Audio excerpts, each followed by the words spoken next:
Hello everyone, welcome back to our channel. आज हम शुरू कर रहे हैं हमारी क्लास 7th की इन्वायरमेंट का चैप्टर नंबर 1, जिसका नाम भी है पर्यावरण। तो बुक का नाम है हमारा पर्यावरण और चैप्टर का नाम है पर्यावरण। इसके बारे में आज हम शुरू करेंगे और हम ये पूरी बुक को पढ़ेंगे बहुत विस्तार से पिक्चर्स के साथ। तो इसमें सबसे पहले है पर्यावरण का अर्थ क्या है। पर्यावरण यानी इन्वायरमेंट शब्द की उत्पत्ति फ्रेंच वर्ड से हुई है, एनवायर्न या एनवायर्न से, जिसका मीनिंग होता है पड़ोस में। तो बेसिकली एक फ्रेंच वर्ड से बना है जिसका मतलब होता है एनवायर या एनवायर, पड़ोस। किसी भी जीवित प्राणी के चारों ओर पाए जाने वाले लोग, स्थान, वस्तुएं और प्रकृति को पर्यावरण कहते हैं। मतलब हमारे आसपास हमें जो भी मिलता है, फिर चाहे वो नेचर हो, कोई भी जीवित प्राणी हो, लोग हो या फिर स्थान हो, तो उसे हम कहते हैं नेचर। तो इस तरीके से हमें ये याद रखना है, फ्रेंच वर्ड से बना है और हमारे चारों ओर के पाए जाने वाले लोग, स्थान, वस्तुओं को हम पर्यावरण कहते हैं। यह प्राकृतिक एवं मानव निर्मित परिघटनाओं का मिश्रण है, यानी कि इसमें मानव निर्मित भी घटनाएं होती है और प्राकृतिक भी होती है। तो दोनों प्रकार की घटनाएं होती है। प्राकृतिक कौन कौन सी, जैसे कि जो नेचर के द्वारा बनती है, लेकिन मानव निर्मित जिसे हम ह्यूमन बनाते हैं। प्राकृतिक पर्यावरण में पृथ्वी पर पाई जाने वाली जीवीय और अजीवीय दोनों परिस्थितियां शामिल हैं।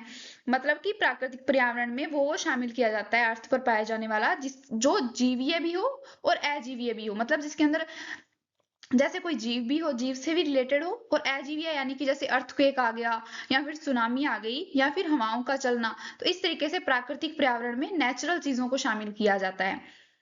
ओके। और इसके बाद है प्राकृतिक पर्यावरण। अगर हम इसको विस्तार से देखें तो भूमि, जल, वायु, पेड़ पौधे और जंतु मिलकर प्राकृतिक पर्यावरण बनाते हैं। तो नेचुरल इन्वायरमेंट कौन कौन बनाता है? हमारे आसपास जो पेड़ पौधे होते हैं, जीव जंतु होते हैं, भूमि, जल, वायु, ये सब मिलकर बनाते हैं हमारा प्राकृतिक पर्यावरण।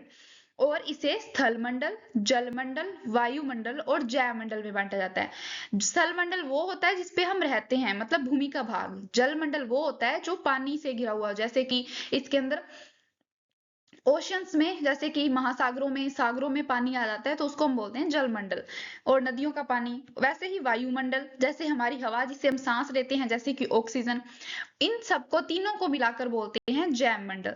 तो बेसिकली इन तीनों को शामिल किया जाता है हमारे नेचुरल इन्वायरमेंट में। प्राकृतिक पर्यावरण भूमि, जल, वायु, पेड़ पौधों और जीव जंतुओं से मिलकर प्राकृतिक पर्यावरण बनता है। इसके अंदर पेड़ पौधे, जीव जंतु सब मिलकर जो है हमारे आसपास प्राकृतिक पर्यावरण का निर्माण करते हैं। स्थल मंडल, जलमंडल, वायुमंडल एवं जैवमंडल से हम परिचित हैं। जैसा कि यहाँ हम देख सकते हैं कि जलमंडल है जिसे, जो बहुत सारे महासागर हमने बना रखे हैं इधर हमारे वर्ल्ड मैप में हमें दिख रहे हैं, जैसे कि Indian ocean, Pacific ocean, Arctic, Atlantic और सदर्न ओशियन। तो ये सब मिलकर, और जो वर्षा होती है, मतलब जो भी पानी है हमारी धरती पर मौजूद, उस सब पानी को कहते हैं हम जलमंडल। वैसा ही जैसे पठार हो गए, वन हो गए, पर्वत हो गए, तो ये जो स्थल का भाग होता है, चट्टानें, ज्वालामुखी, इन सबको हम कहते हैं जल स्थल मंडल। इन सबको हम बोलते हैं स्थल मंडल। तो पानी से जल मंडल और जो भूमि का हिस्सा है वो स्थल मंडल। पृथ्वी की ठोस प्रॉपर्टी या कठोर ऊपरी परत को स्थल मंडल कहते हैं। तो हमारी पृथ्वी की जो कठोर परत है, यानी कि जो भूमि है, जो आपको दिख रही है, पर्वत, वन और ये सब कुछ जो भूमि है, मतलब कठोर परत है, ठोस प्रॉपर्टी है, इसको हम लोग बोलते हैं स्थल मंडल। यह चट्टानों एवं खनिजों से बना होता है और जल के क्षेत्र को बोलते हैं जल मंडल। इन सब में जो है, जो हमारा स्थल मंडल होता है उसमें बहुत सारी चट्टानें होती हैं, जैसा कि हम यहाँ देख पा रहे हैं इस इमेज में। यहाँ हम देख पा रहे हैं कि यहाँ बहुत सारी चट्टानें बनाई हुई हैं, मतलब कि चट्टानों से मिलकर बनी होती है हमारी भू प्रॉपर्टी, यानी कि हमारा स्थल मंडल। वैसे ही जल मंडल मिलकर बना होता है पानी से। यह जल के विभिन्न स्रोतों, जैसे नदी जल, नदी का जल हो गया, जैसे झील, समुद्र और महासागर आदि जैसे विभिन्न जलाशयों से मिलकर बनता है। तो बेसिकली जितना भी पानी हमारी अर्थ पर मौजूद है उसे हम बोलते हैं जलमंडल। यह सभी प्राणियों के लिए आवश्यक है। पानी की इंपॉर्टेंस तो कौन नहीं जानता, हमें अपनी डेली लाइफ में पानी इनफ पीना पड़ता है, तभी हम खुद को स्वस्थ रख पाते हैं। जैसा कि हम देखते हैं कि ये लिथोस्फेयर हो गया, यानी कि स्थल मंडल, जल मंडल और वायुमंडल मिलकर बनाते हैं हमारा बायोस्फीयर, यानी कि जैव मंडल। तो इन तीनों को मिलाकर क्या बनता है? हमारा जैव मंडल। पृथ्वी के चारों ओर फैली वायु की पतली परत को बोलते हैं वायुमंडल। मतलब जो भी हम हवा में सांस लेते हैं, हमने सुना है कार्बन डाइऑक्साइड के बारे में, ऑक्सीजन के बारे में, नाइट्रोजन के बारे में, तो ये सब गैसें या फिर हमारे धूल के कण होते हैं, जो भी मतलब हवा में शामिल हो उसे हम बोलते हैं वायुमंडल, जो हवा होती है। पृथ्वी का गुरुत्वाकर्षण बल अपने चारों ओर वायुमंडल को थामे रखता है। मतलब कि वायुमंडल जो है वो पृथ्वी के चारों ओर है और इसको गुरुत्वाकर्षण ने थाम रखा है। गुरुत्वाकर्षण के थ्रू ये हमारे पृथ्वी के पास है। यह सूर्य की झुलसाने वाली गर्मी और हानिकारक किरणों से हमारी रक्षा करता है।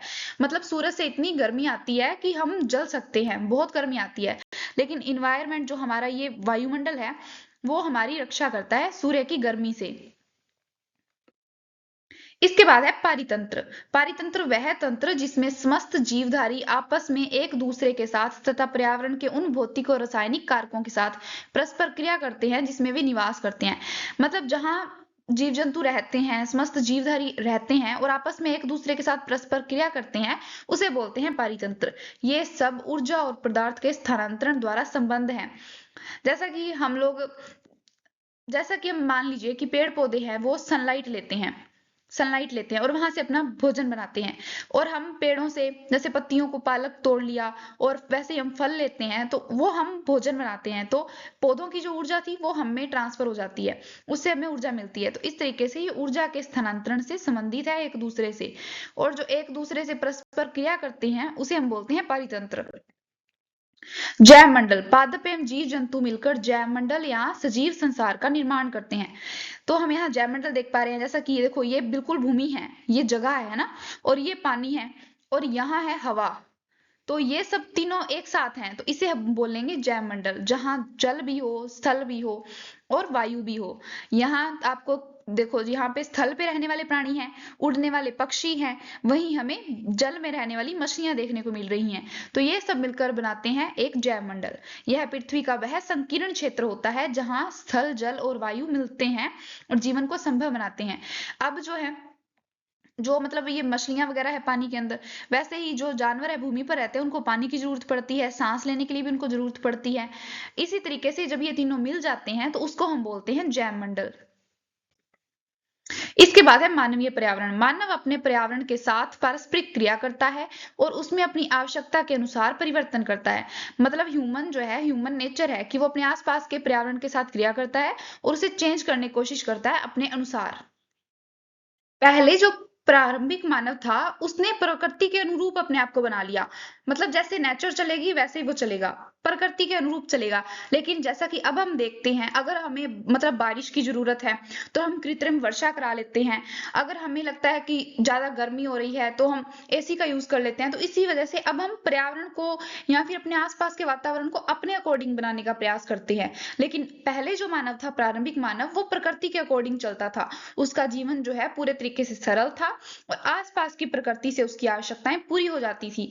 मतलब कि उसको सिर्फ और सिर्फ खाने की जरूरत थी तो वो पेड़ पौधों से तोड़ लेता था, शिकार कर लेता था। लेकिन अगर उसको कुछ पहनने के लिए चाहिए तो वो पत्तों को तोड़ लेता था या फिर गुफाओं में रहता था और अपना जीवन यापन करता था। लेकिन अब जो है, हम प्रकृति से अपनी जरूरतों को पूरा पूरा करते हैं और इसके साथ ही जो है हम प्रकृति को अपने अनुसार चेंज करते हैं। टाइम के साथ साथ जो है हमारी आवश्यकताएं जो है चेंज होती गई। जैसे कि पहले हमें इंटरनेट नहीं चाहिए होता था, लेकिन अब हमें इंटरनेट की जरूरत इतनी ज्यादा बढ़ गई है कि हम 1 घंटा भी इंटरनेट के बिना काम नहीं चला सकते। मानव ने पर्यावरण के उपयोग और उसमें परिवर्तन करने के कई तरीके सीख लिए। मतलब अब जो है हमारे पास टेक्नोलॉजी इतनी ज्यादा बढ़ गई है कि हम जो है पर्यावरण को भी चेंज करने की कोशिश करते हैं। उसने फसल उगाना, पशु पालना और स्थायी जीवन जीना सीख लिया। अब जो है धीरे धीरे ह्यूमन, जैसे पहले तो सिर्फ शिकार पर डिपेंड था और सिर्फ पर्यावरण के साथ पर्यावरण के अकॉर्डिंग खुद को चलाता था, लेकिन जैसे जैसे उनकी आवश्यकताएं बढ़ी उसने फसल उगाना सीख लिया। वैसे ही ग्रुप में रहना सीख लिया और स्थायी जीवन जीना सीख लिया, एक घर बनाकर। पहले किसी भी गुफा में रात गुजार ली और दिन में शिकार किया, ऐसे होता था। पशु पालना भी सीख लिया अपनी जरूरतों के हिसाब से। तो इस तरीके से हमारी जरूरतों के हिसाब से हमारे इन्वायरमेंट को अकॉर्डिंग हमने चेंज होते थे पहले, लेकिन अब जो है हमारी जरूरतों के हिसाब से हम इन्वायरमेंट को चेंज करते हैं। हम देखते हैं स्थल मंडल के मुख्य घटक कौन कौन से हैं। स्थलमंडल वो क्षेत्र है जो हमें वन, कृषि एवं मानव बस्तियों के लिए भूमि, पशुओं को चरने के लिए घास स्थल प्रदान करता है। हमें मतलब स्थलमंडल ऐसा क्षेत्र होता है जिससे हमें, हम जैसे वन देखते हैं वो भी स्थल पे होते हैं, और ये आपको जो घास स्थल दिख रहा है ये भी स्थल का भाग है, और इसके साथ ही हम कृषि करते हैं स्थल पे, इसके बारे में भी आप परिचित होंगे। इसके साथ ही हमें स्थल भाग से खनिज संपदा भी मिलती है। आपने खनन के बारे में सुना होगा कि हम खनन करके बहुत सारी चट्टानों से हमें बहुत सारे माइंस एंड मिनरल्स मिलते हैं। तो इस तरीके से स्थल हमें बहुत सारी चीजें जो है प्रोवाइड कराता है। मनुष्य किस प्रकार पर्यावरण को नुकसान पहुंचा रहा है, मतलब कि हम जैसा इन्वायरमेंट का यूज कर रहे हैं उससे कहीं ज्यादा हम उसे नुकसान पहुंचा रहे हैं। तो ऐसा कैसे? प्रारंभ में मनुष्य प्रकृति के अनुरूप व्यवहार करता था, मतलब पहले जो मनुष्य था वो वैसे चलता था जैसे नेचर चाहती थी, उसने कभी प्रकृति को बदलने की कोशिश नहीं करी। धीरे धीरे उसकी आवश्यकता बढ़ती गई और मनुष्य ने प्रकृति का दोहन करना प्रारंभ कर दिया। उसके बाद जैसे उसे घर बनाने के लिए चीजें सामान चाहिए होगा, उसे रहन सहन के लिए, अपना जीवन यापन करने के लिए, इस तरीके के उसे चीजें बढ़ती गई, आवश्यकताएं बढ़ती गई, तो उसने प्रकृति का दोहन करना शुरू कर दिया। मान लीजिए आपको घर बनाने के लिए कोई लकड़ी चाहिए, तो आप उतनी लकड़ी काटिए जितनी की आपको आवश्यकता है, लेकिन बाद में उसने जरूरत से ज्यादा अपने व्यापार के लिए या खुद के पर्सनल बेनिफिट के लिए पर्यावरण को नुकसान पहुंचाना शुरू कर दिया। इस लालच ने प्रकृति को बहुत नुकसान पहुंचाया। इस तरीके से ह्यूमन ने प्रकृति को बहुत नुकसान पहुंचाया है। जैसा कि हम देख रहे हैं यहाँ पे कि इतना सारा धुआं है और उसकी वजह से पेड़ बिल्कुल सूख चुका है, क्योंकि पेड़ में भी कार्बन डाइऑक्साइड सोखने की जैसी क्षमता होती है, तो वो कितनी कार्बन डाइऑक्साइड सोख सकता है। लेकिन वैसे ही यहाँ पे कोई फैक्ट्री नहीं है, बिल्कुल साफ वातावरण है, घास है, और ये पेड़ देखें कितना अच्छा लग रहा है। तो इस तरीके से ह्यूमन ने फैक्ट्रीज लगाने के लिए एनवायरमेंट को नुकसान पहुंचाया है। वैसे ही हम देखते हैं नदियों की, ये आप देख रहे हैं ये एक नदी की हालत है। ऐसे ही जलाशयों की हालत है, हमें प्लास्टिक का कचरा देखने को मिलता है। प्लास्टिक जो है हमारे अच्छे के लिए बनाई गई थी, लेकिन अब उसका इतना एक्सेसिव यूज होने लगा, और प्लास्टिक जो है गलती भी नहीं है जल्दी, तो उसको पानी में फेंक दिया जाता है, जिससे पानी में रहने वाले जीव मर जाते हैं। इवन ये पानी देखो आप कितना गंदा हो गया है, तो क्या इसे इस्तेमाल किया जा सकता है? तो इस तरीके से हमने पर्यावरण को बहुत ज्यादा नुकसान पहुंचाया है।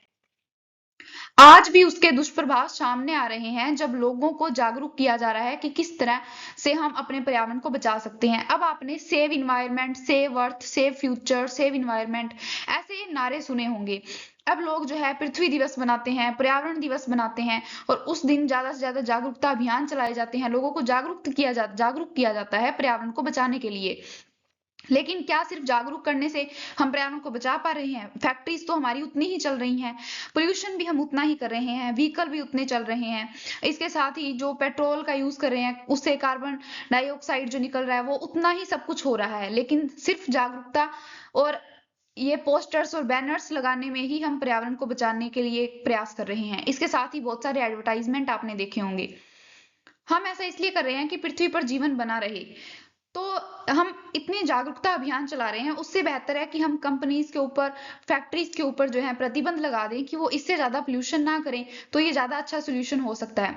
लेकिन हमें तो सिर्फ जागरूकता अभियान चलाने हैं और उनसे कोई फर्क नहीं पड़ता, क्योंकि लोग जो हैं ऐसा सोचते हैं कि अगर मैं कचरा फेंक रहा हूं तो सिर्फ मैं ही तो फेंक रहा हूं, या फिर सामने वाले ने फेंका है तो अगर मैं कचरा फेंक दूंगा तो उससे क्या हो जाएगा।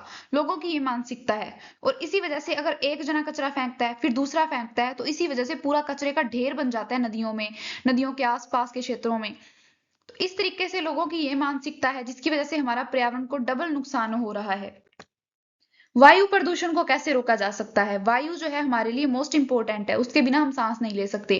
तो औद्योगिक विकास वायु प्रदूषण का प्रमुख कारण है। उद्योगों से है जो बहुत ज्यादा धुआं निकलता है, उसकी वजह से बहुत ज्यादा पोल्यूशन होता है, लेकिन इस पे जो है बातचीत नहीं की जाती, क्योंकि हमें तो सिर्फ और सिर्फ बैनर्स बनाने हैं और एडवर्टाइजमेंट करना है कि सेव अर्थ, सेव इन्वायरमेंट, लेकिन उसके ऊपर जब तक काम नहीं किया जाएगा तब तक उसे कैसे रोका जा सकता है?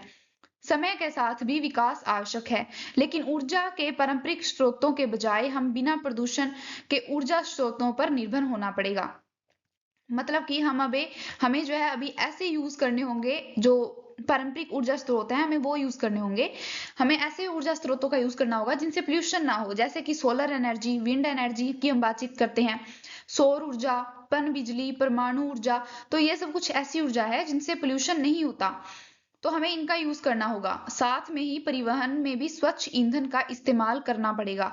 स्वच्छ ईंधन यानी कि जब हम कोयला जलाते हैं या फिर पेट्रोल डीजल, उनसे जो है काफी ज्यादा पोल्यूशन होता है, तो उसके कारण हमें उसे चेंज करना होगा। और जैसा कि आपने देखा होगा कि आजकल इलेक्ट्रिक व्हीकल बहुत ज्यादा आ गए हैं, और आप सोलर एनर्जी लगाएं अपने घर पे, सोलर पावर प्लांट्स लगाएं, उसके बाद उससे आपको इलेक्ट्रिसिटी मिलेगी और आप अपने व्हीकल्स को चार्ज करके यूज कर सकते हैं। तो इस तरीके से ये बहुत अच्छा होगा पर्यावरण के लिए भी, और इससे पोल्यूशन बिल्कुल नहीं होगा। तो इस तरीके से आप देख सकते हैं कि बड़ी बड़ी पवन चक्कियां लगाई जाती हैं बड़े बड़े इलाकों में जहां धूप ज्यादा मिलती है, जैसे कि भारत में राजस्थान के इलाके में काफी ज्यादा धूप आती है, तो वहां पे, और इस तरीके से टरबाइन चलाकर जो है, जो बांध होते हैं वहां पे ऊर्जा बनाई जा सकती है। तो ऊर्जा बनाने के और भी बहुत स्रोत हैं जिनसे पोल्यूशन नहीं होता, पर्यावरण के लिए अच्छा होता है, लेकिन फिर भी इनके ऊपर इतना ध्यान नहीं दिया जा रहा। इसलिए और भी ज्यादा जागरूकता की आवश्यकता है, लोगों को पता चले कि कैसे हम अपने पर्यावरण को बचा सकते हैं। तो ये थी हमारा आज का चैप्टर, जिसमें हमने डिस्कशन किया कि स्थल मंडल क्या है, जल मंडल क्या है, वायुमंडल क्या है, जैव मंडल क्या है, और इसके साथ ही हम कैसे पर्यावरण को नुकसान पहुंचा रहे हैं, और पर्यावरण क्या है और हम इसे नुकसान कैसे पहुंचा रहे हैं, और इसे बचा कैसे जा सकता है। आई होप आपको ये चैप्टर समझ आया होगा। If you like it then do subscribe and like. Thanks for watching.